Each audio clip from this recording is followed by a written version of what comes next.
not so good for him today. Just reflecting that 5,000 metres, as I said, it really is interesting. That 10,000 metre trial was won by Wilson Kiprop last night. Big kick finish. It wasn't spectacularly quick. It was a good, strong last sort of 2 laps, but nothing there to suggest they've found anyone that's got a really startling kick. And that at the Olympic Games is what it's going to come down to. We're talking of speed. We're over with the men's 200 metres on the far side. Sean Crawford, the Olympic champion from 2004, on the inside. Rondel Cirillo made the final of the World Championships last year, the man from Trinidad. Then Chirandi Martina.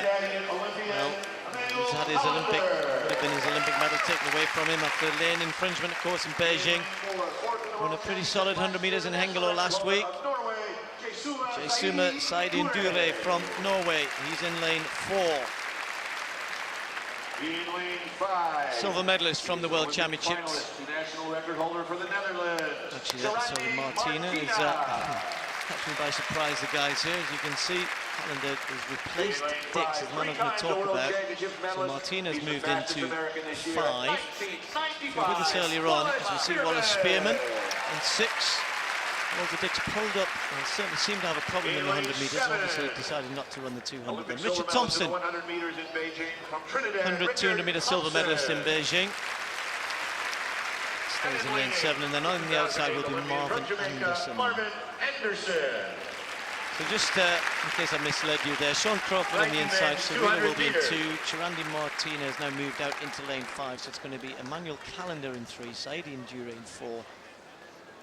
Martina in 5, Spearman's in 6, Thompson in 7, and Anderson in 8. Just dropped again slightly.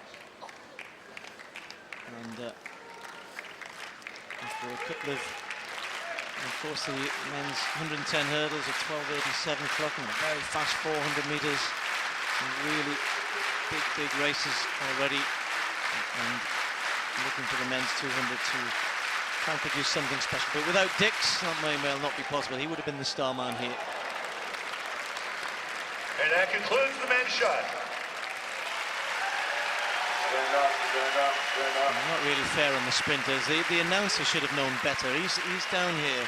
He's talking about that shot, and then, of course, encouraging the crowd to applaud, not even noticing there's a 200 metres on the far side. That's very poor stadium coordination, with all due respect.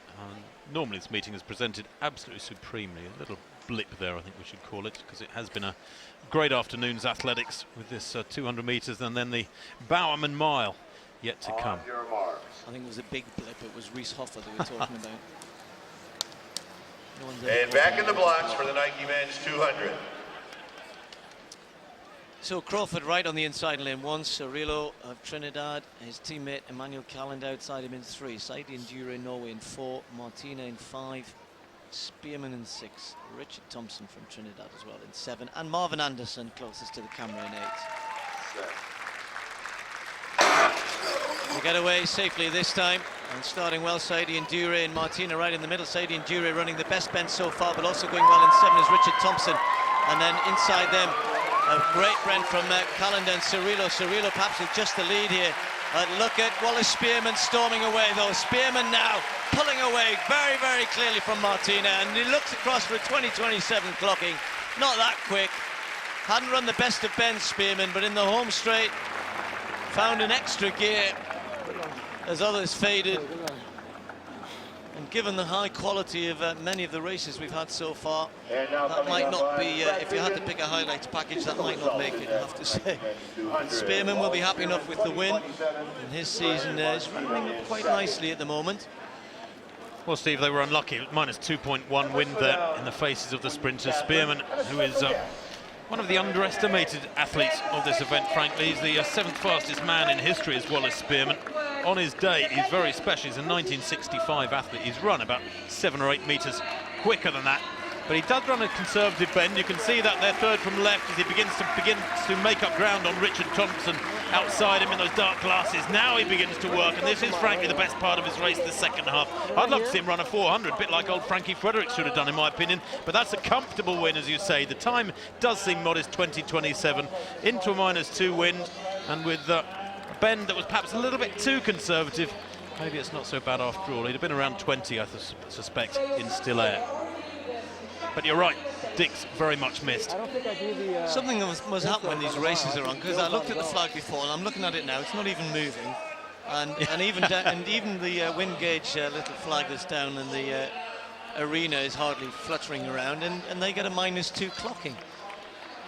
Anyway, another good win for Spearmon. He has been in good form this year, has run under 20 seconds. Didn't need to go that fast here, and as you said, that bend really needs to be a little better. Did finish very, very strongly indeed.